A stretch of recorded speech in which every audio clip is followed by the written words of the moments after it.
Nah ini pemirsa. Ya, ini cukup besar nih yang ini. Tapi nggak ada tulisannya ya kita ya. Kemudian yang satunya lagi di belakangnya. Masuk dulu dong, masuk. Kameraman masuk ke lubang kerkop nih pemirsa.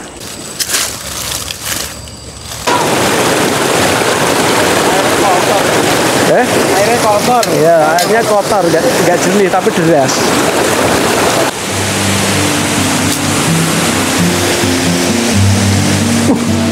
Pemirsa.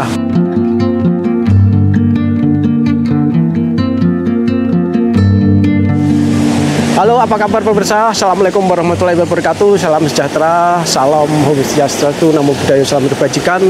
Pemirsa yang saya hormati, saat ini saya di sebuah daerah yang letaknya tidak jauh dari stasiun Tuntang. Stasiun Tuntang yang penuh kenangan ini ternyata relnya terbelah menjadi dua. Yang satu menuju ke arah stasiun Beringin dan yang satunya lagi tentu saja kita akan membuktikan kemana arah rel itu berada. Arah rel itu akan kami telusuri, akan kami perlihatkan kepada pemirsa kemana arahnya. Namun pemirsa, dalam perjalanan kami menunjukkan rel yang bercabang itu, kami melewati sebuah bukit kecil yang di sini terletak ada beberapa buah makam kerkop Belanda yang ada di bukit ini. Kita akan menunjukkan makam kerkop itu kepada pemirsa semua. Dengan melewati semak-semak ini, kita akan berusaha menunjukkan di mana letak makam itu berada. Pemirsa, letak makam ini tepat di pinggiran rel ya, pinggiran rel dari Tuntang menuju ke arah stasiun Beringin. Nah, bukit ini konon cerita masyarakat terdapat beberapa buah makam kerkop yang berada di sini. Namun sekarang yang masih tersisa ada berapa kita buktikan nanti di lokasi. Nah, ini semuanya sudah cukup tinggi-tinggi ya. Sebelum kami menuju ke tempat itu, kami akan berdoa dulu agar biar perjalanan lancarnya, pemirsa.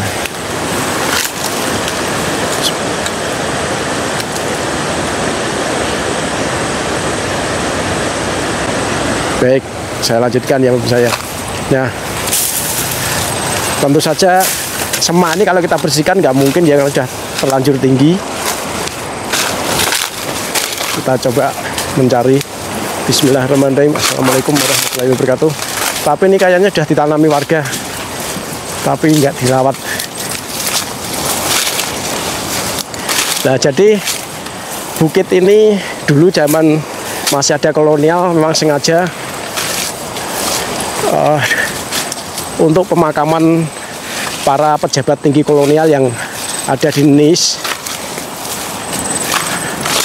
Kemudian pejabat-pejabat kolonial perkebunan Telogo.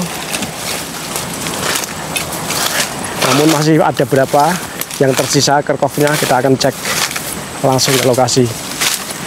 Di sini ternyata ada pohon durian juga nih pemirsa.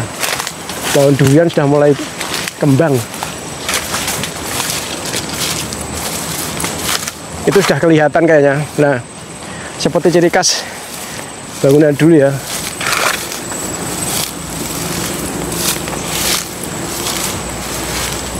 Nah, oh, oke.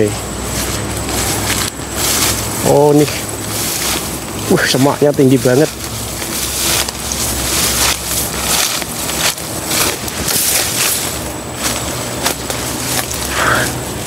Bismillahirrahmanirrahim. Inilah pemirsa, kita lihat dari sini ya, karena tempatnya cukup apa ya, lebat semak-semaknya. Jadi saya rasa nggak perlu kita harus mendekat Rayu. Yes. Semaknya tinggi-tinggi banget ya. semuanya ngeri ya. Takutnya ada ular ini. Iya. Jadi ini yang satu, kemudian yang satunya lagi di sana. Terlihat dari sini tuh. Sana. Ya gitu. Kita ke sana lagi. Ya, juga ini biar tim berusaha membersihkan semak ya untuk menuju ke kerkop yang kedua. Coba. Arete nggo siji to.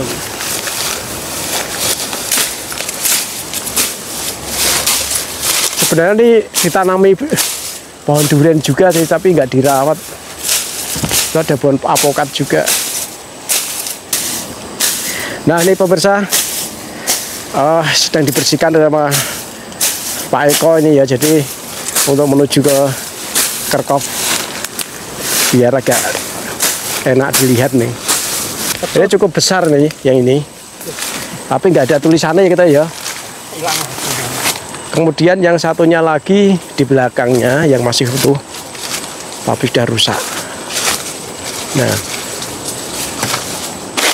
ya ini seperti ciri khas kerkop-kerkop yang lain bahwa tempat ini, karena cerita masyarakat dulunya banyak ya pemakaman sini, tapi tinggal 2 sekarang. Nah, 2 ini pun sudah dalam kondisi rusak.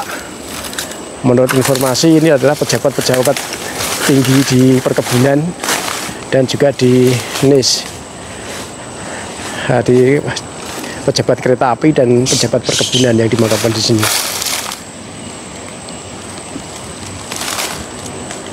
Tidak ada tercantum nama di situ, mungkin sudah hilang atau rusak ya.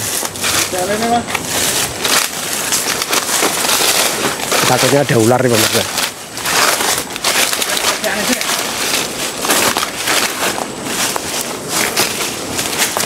Jadi ini ternyata tepat di bawah jalan tol ya, jalan tol Solo Semarang, ada jembatan tol itu. Tepat di bawahnya itu ternyata terdapat makam kerkop ini. Masuk dulu dong, juga masuk. Kameraman masuk ke lubang kerkop ini pemirsa. Saya juga mau ngikutin nih. Bismillahirrahmanirrahim. Assalamualaikum warahmatullahi wabarakatuh. Adem ternyata di sini pemirsa. Mungkin dulu pentingnya di sini mungkin. Ya, ini Sini kemungkinan besar peti dulu di sini. Kemudian dulu ini bekas-bekasnya ditutup, ya ditutup, mungkin jadi ditutup kayu. Mungkin ada apa, besi di sini mungkin. Palang-palang besi di sini. Kemudian tingginya nih kita sekitarnya ini mungkin hampir 2 meter tinggi, ya 190-an lah. Iya. Ya. 2 meter lebih. 2 meteran nih. 2 meteran ini. Jadi ini adalah pertama kali kita bisa masuk ke lubang kerkop Belanda yang ceritanya dulu juga bagus ini kerkop ini karena tidak terawat sehingga seperti ini. Ya.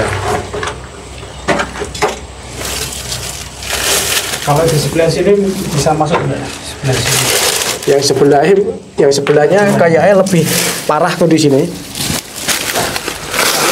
Bisa masuk dari sebelah itu. Kalau yang sebelah kan ketutup dinding ini. Jadi di atasnya sudah tumbuh pohon nih. Di atas kerap sudah tumbuh pohon, akarnya sampai menjulur ke bawah.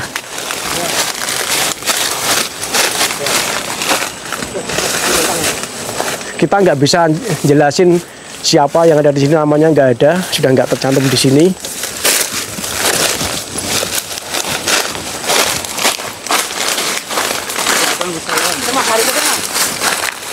Raiso sing kono. Raiso. Jadi kami nggak bisa masuk ke bagian yang sebelah, ruang sebelah ini karena masih tertutup dinding dan lubangnya tidak begitu lebar. Jadi terus yang masuknya masuk ke dalam.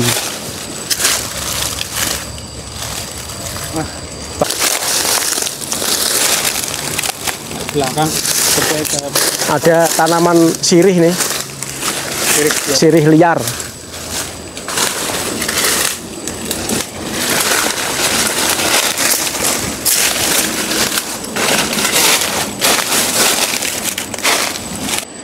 Garono. Ya jadi ini batanya tapi kok nggak kayak bata Belanda ya.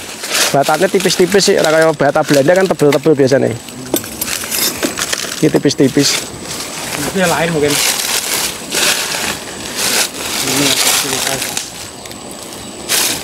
Nah pemirsa, seperti yang saya katakan tadi, Kerkhof ini adalah Kerkhof tua, punya kenangan indah dulunya. Di sini adalah pemakaman yang istimewa, letaknya di atas bukit, di bawahnya adalah sungai Tuntang, dan sebelahnya adalah rel kereta api. Tentu saja indah, namun sekarang tinggal kenangan dan mempunyai cerita-cerita mistis atau horor.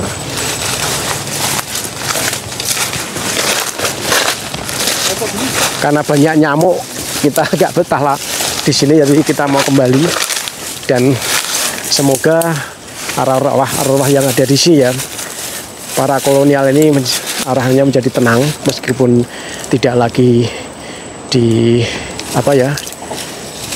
dirawat oleh keluarganya. Semoga mereka tenang di alam sana, dan tentu saja mereka bukan orang sembarangan dulunya. Dilihat kerkopnya ini begitu indah. Ya, jadi ini kita nanti akan menelusuri jejak rel perjalanan dari stasiun Tuntang menuju ke stasiun Beringin. Yang kita lihat di atas sana ada jembatan tol ya, yang menyambungkan antara Septal Bawen menuju ke arah Solo, arah Salatiga ya. Ini jalan inilah ya dulu dilewati rel kereta api Tuntang menuju Dongjati yang melewati stasiun Beringin dulu ya. Nah, ada kisah menarik bahwa rel ini dibangun sekitar tahun 1800-an ya. 1800-an sudah dibangun dan tidak aktif lagi sekitar 1970-an ya. Ini ada jejak-jejak rel yang misterius di sini, jadi hilang ke arah suatu tempat. Ini kita akan buktikan kemana sih rel itu jalurnya. Jadi bisa kita gabung-gabungkan bahwa pernah kita bikin konten kalau pembangunan PLT Anjelok itu juga dulunya dengan transportasi kereta api lah. Apakah benar rel yang mencabang itu untuk ke arah sana, kita akan buktikan. Dan dari cerita-cerita masyarakat juga bahwa jalur nanti juga akan melewati sebuah bendungan kuno yang dibangun cukup lama pada zaman kolonial, yang sekarang masih ada bekas-bekasnya. Jadi ini jalannya, jadi ini sebenarnya bukan jalan kendaraan, jalur rel dulunya, tapi relnya sudah hilang. Relnya sudah diambilin orang.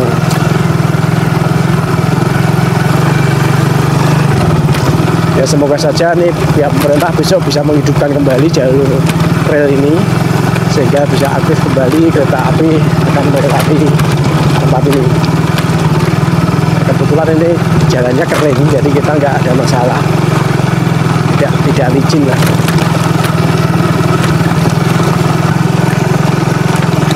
Nah, kalau melihat pipa yang di bawah sana, itu bisa sedikit bisa menjawab ya bahwa mungkin benar bahwa rel yang menyimpang ke jalur lain itu ada rel menuju PLT Anjelok. Jadi ini lihat pipa besar itu, pipa raksasa yang berdiameter hampir 2 meteran, 190 cm, itu hampir 2 meter berdiameter pipa itu.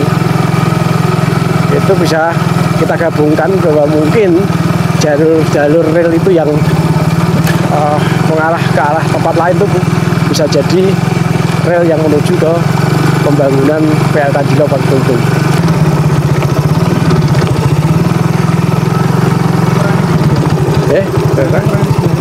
Kalau kita tadi mengambil lurus, itu artinya menuju ke stasiun Beringin. Nah, ini kita mengambil jalur lain yang relnya sudah hilang. Kene kaya bener ya kaya? Relnya bener ta? Lah relnya bekasnya sebelah tinggi. Yo. Ya sini ki pertambangannya gini, Mas. Pertambangannya Nah, gini. jadi minggu kan mulu.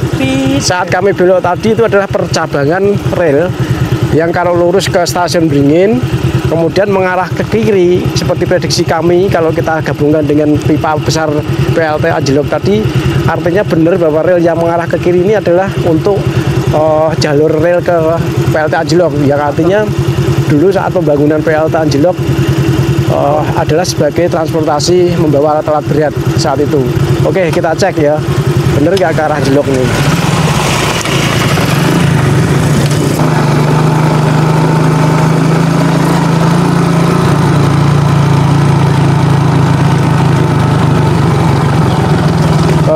Oh bener ternyata pemirsa. Ini ada rel ya, kita lihat di sini ya. Nah, kita lihat yang sekarang ternyata sudah ditimbun aspal. Jadi ini pemirsa, fakta ada nyata yang tidak mengada-ada ya. Jadi bener, setelah dari persimpangan tadi ternyata ada jalur rel ke sana. Padahal ke sana itu adalah menuju ke arah PLT Anjlok. Artinya bener. Ya, ini relnya masih ada. Masih utuh di sini, tapi sudah tertimbun aspal ya untuk jalan penduduk. Jadi sudah diaspal ini. Nah, kita akan ikuti jalur rel ini yang juga kita akan buktikan bahwa di jalur rel ini nanti juga akan melewati bendungan ya. Bendungan kuno, bendungan apa namanya dulu? Selamat. Bendungan Selamat. Bendungan Selamat yang dibangun kolonial dan sekarang masih ada sisa-sisanya. Yuk kita ke sana yuk.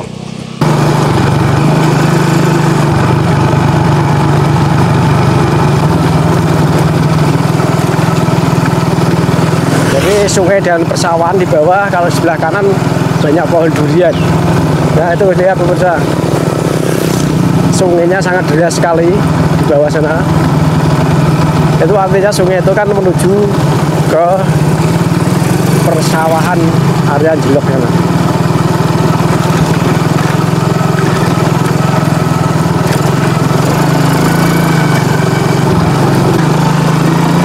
Jadi sepanjang jalan ini adalah di bawahnya rel sebenarnya pemirsa. Rel inilah yang menuju ke PLT Anjlok, dulunya untuk membawa alat-alat berat kebutuhan pembangunan PLT Anjlok. Nah itu bendungan sudah kelihatan pemirsa. Sebelah kiri itu ada bendungan kuno. Kita akan coba mendekat ke sana nanti ya, cari jalan yang enak dulu.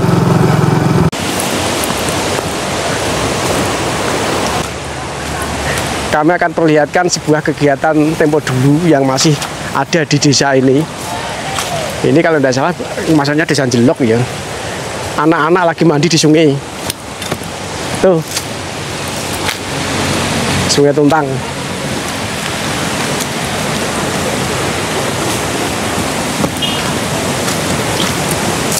Nah, sungainya sangat jernih sekali kalau di atas, tapi yang di bawah kurang tahu nih.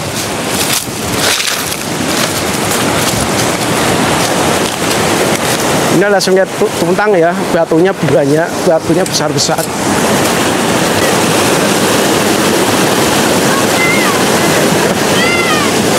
Banyak anak-anak di sini.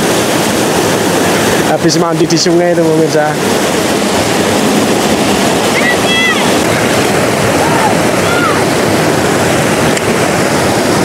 Nah, pemirsa, di sela-sela lain perjalanan kami menemukan kegiatan anak-anak yang masih seperti tempo dulu ya, mandi di sungai dengan riang gembira, pemirsa.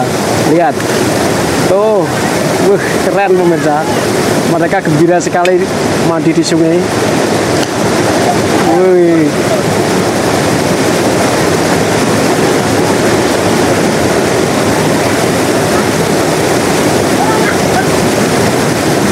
Wih, berani-berani mereka.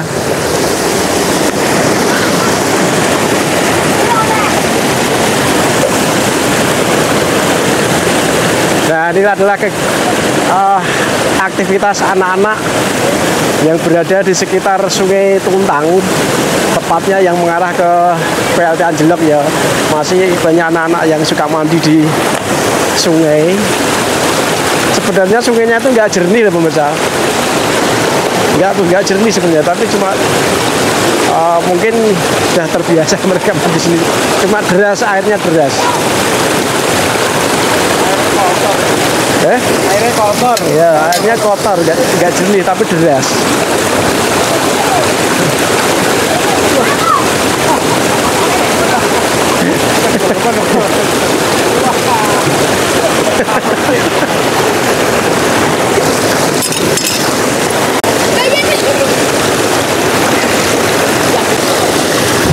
Mas ya, ini 30.000 ya. Ini 30.000.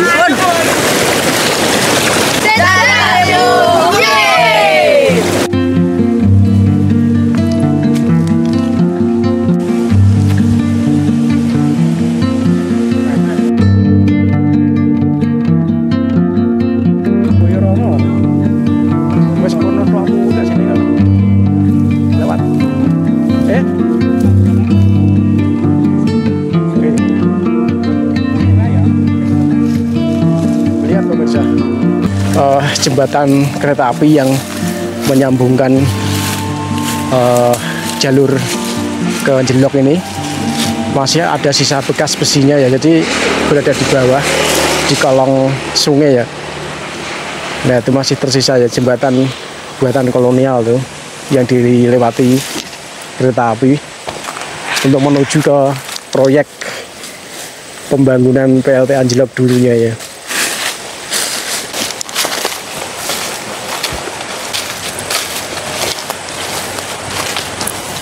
Nah, ini pemirsa, bisa kita lihat di sini. Ini adalah bendungan ya, yang dulunya dibangun oleh kolonial untuk mengatur irigasi persawahan di area ini, dan masih tersisa bangunannya.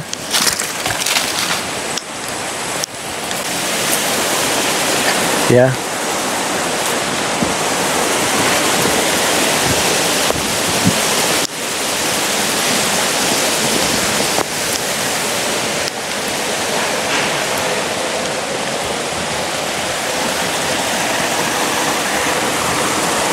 Jadi memanjang ke sana.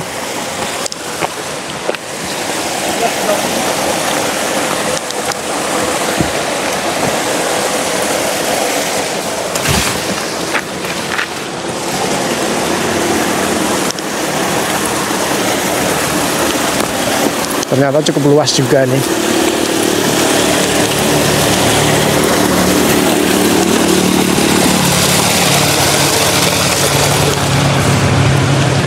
Kita akan perlihatkan sampai ke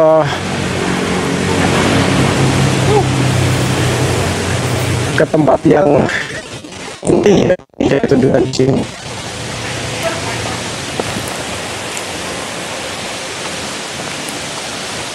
Ini pemirsa, masih terlihat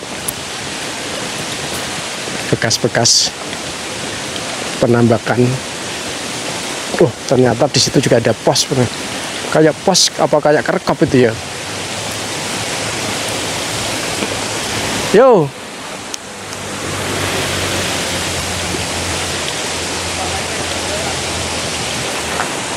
Dan di bawah sana nih, bawah saya ini memang tanaman enceng gondok ya, ciri khas tanaman rawa ya. Subur di sini. Loh, kerekop atau tempat penjagaan gue? Pos penjagaan bendungan ya, Pak. Peninggalan kolonial masih ada di situ. Nah, ini tidak jauh lagi kita sudah sampai ke bangunan inti daripada bendungan Selomot nih.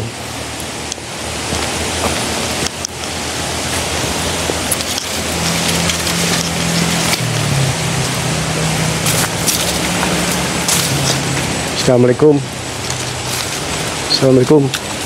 Assalamualaikum. Enceng gondoknya sangat lebat. Ini kayak film-film apa nang hutannya di sini dilewati ular anaconda ya. Seperti sungai Amazon. Nah, Ini sudah sangat dekat dengan lokasi utama ya, tempat utama bendungan.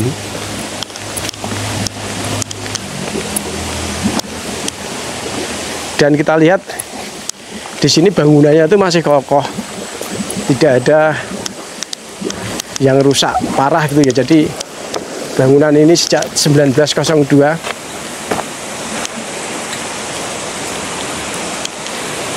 Coba kita lihat, kalau nggak salah di sini ada tulisannya ya, ada tulisan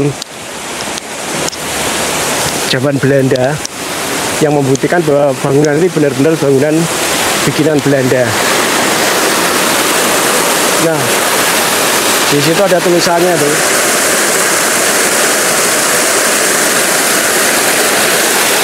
Karena tulisannya yuk, bisa di zoom lah kan? Zoom yuk. Nah itu Tulisannya apa itu? SKO. Selamat. SKO. Ada Bendung Selamat. Hah? Bendung Selamat. Bendung Selamat. Itu kayak tulisan yang sebagai tanda ya, tanda nama bendungan. Nah, ini jelas terlihat bahwa memang zaman dulu sistem pengairannya sudah sangat rapi sekali diatur oleh kolonial untuk bisa mengairi persawahan di area ini. Karena pemirsa, seperti yang saya katakan tadi, saya melihat dari jauh tadi seperti bangunan kerkop, namun ternyata bukan kerkop. Ternyata ini seperti yang dikatakan Pak Eko tadi, bahwa ternyata ini adalah pos penjagaan bendungan saat itu. Jadi ini petugas bendungan. Ini ada pos penjagaannya di sini. Nah,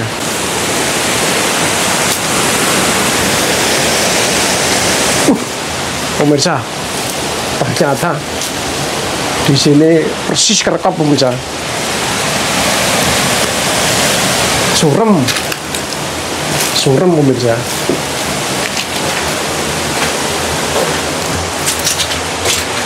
Kesannya kecil tapi horor. Seperti kerkop. Oh, kecil tapi berkesan horor pemirsa. Kalau pos penjagaan fungsinya apa? Ya iya. Tapi itu ciri khas bangunan Belanda, loh. Gitu? Lagi ada tulisan itu.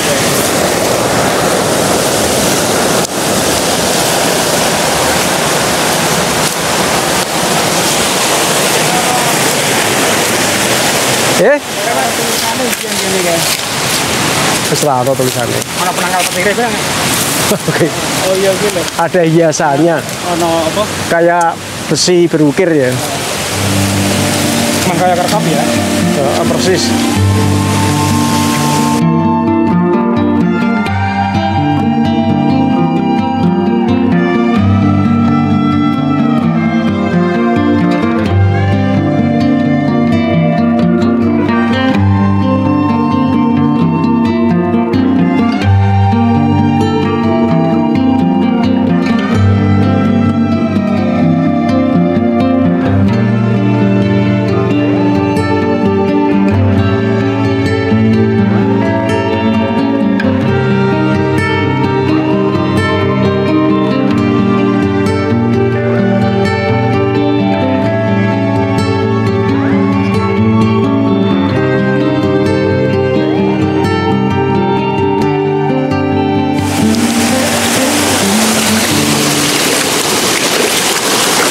Pemirsa, itulah tadi video kami yang mengisahkan sebuah jejak rel kereta api menuju ke proyek besar PLT Anjlok.